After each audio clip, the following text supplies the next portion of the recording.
Tommy was an unforgettable kid. A swimmer and a fun-loving teen, he was the baby of his Virginia Beach family of 6. Then, in 1986, a car wreck took his life just as Tommy was starting his senior year at Princess Anne High in Virginia Beach. He was the light of our lives, it really was. He had quite the personality. He'd never met anyone who didn't immediately become a friend. And it was just devastating.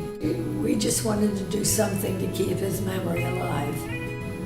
That picture was taken as part of the swim team promo pictures that they were taking. Right. And he gifted my mom with a giant 16 by 24 picture of himself wearing this bathing suit. And we joked around at the time after Tommy died that only my brother could get away with wearing a bathing suit at his own funeral and have it be okay. Because he was just a very athletic kid, and that kind of captured who he was. One of the things he started to do when he was probably about 14 or 15, he would start gathering up aluminum cans and recycle them to be able to have some pocket money for dates.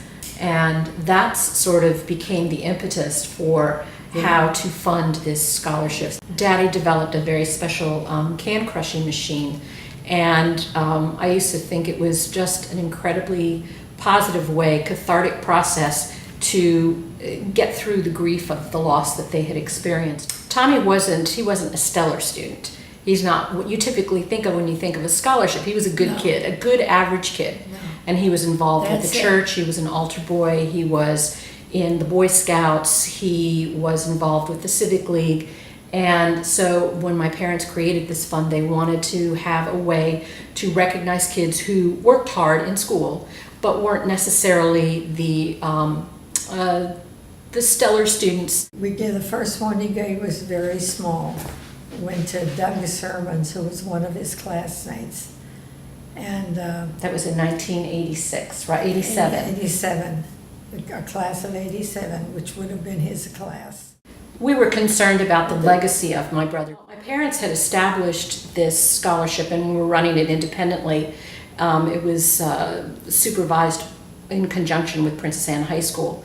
But with their estate planning and the fact that I knew about the Hampton Roads Community Foundation through my scholarship work at Maury High School, I suggested to my mom that she consider turning the fund over to them. And my mother was just so impressed with the notion that it would be that once they were responsible for managing the funds, that it would be something that would continue in perpetuity, so that it would be endless. And she knew then that Tommy's legacy would continue at Princess Anne High School. So the terms that my mother developed with the Hampton Roads Community Foundation specified that it would be a student from Princess Anne High School, and that community service would be an important part of the selection of the recipient of the scholarship. And so we all felt incredibly relieved and comfortable knowing that this organization was going to be able to take it and that it was going to continue for a very long time.